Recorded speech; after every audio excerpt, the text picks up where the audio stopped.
Je ne sais pas si vous avez déjà entendu parler de neuroception. C'est la façon dont le corps analyse en permanence son environnement pour savoir s'il est en sécurité ou non. Tout le temps, à chaque seconde, il fait ça.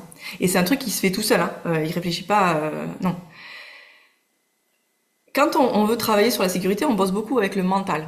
On dit, fais des affirmations positives, des visualisations, tout va bien, patati patata. Mais la science a montré que seulement 20% des infos vont de la tête vers le corps et que 80% des infos vont du corps vers la tête. Si vous pouviez résoudre tous vos problèmes juste en pensant différemment, ça serait déjà fait. Non. Voilà. Ça veut dire que pour créer un sentiment de sécurité et donc de bien-être, de connexion avec soi et l'autre, eh bien, notre système s'appuie à 80% sur les perceptions du corps, qui sont inconscientes. C'est pas la tête qui décide seule, c'est le système nerveux, donc il est primordial de le comprendre quand on est sur un chemin d'éveil ou de dev perso, de mieux être comme vous. C'est primordial pour tout le monde d'ailleurs. Et on l'explique très bien dans ce qu'on appelle la théorie polyvagale. Je vais pas détailler tout ça ici parce qu'il y en aurait pour des plombes.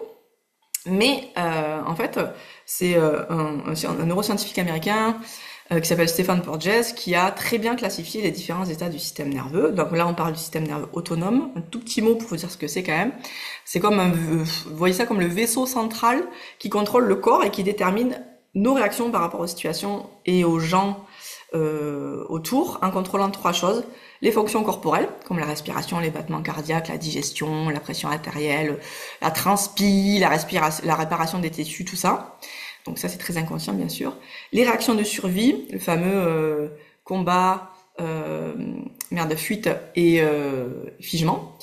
Et les relations avec les autres, avec un mélange de conscient et de subconscient. Donc, si on est en survie parce qu'on a, si on est dérégulé parce qu'on a des traumas non réglés coincés dans le corps, si on a du stress chronique, et ben on se retrouve dans des états de dérégulation classés par la théorie polyvagale, qui entraînent des réactions comme le combat, la fuite, le figement. Et ton corps, en fait, va te saboter, t'empêcher d'avancer, même si tu veux consciemment changer.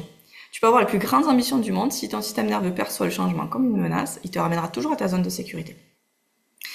Alors je mesure un peu mes mots. C'est pas mal, c'est ni bien ni mal en fait. Il te sabote pas, il te protège. L'auto-sabotage, c'est de l'autoprotection en fait. C'est un mécanisme de protection qu'il faut remercier parce que c'est ce qui t'a maintenu en vie toute ta vie en fait.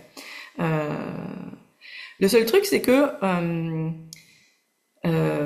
parfois c'est plus adapté à la situation maintenant. Voilà. Et donc on a plein d'outils pour dire à ce système nerveux, ok, là je peux amener de la sécurité et on peut aller au-delà. On n'est pas obligé on n'a plus besoin de se protéger à ce niveau-là.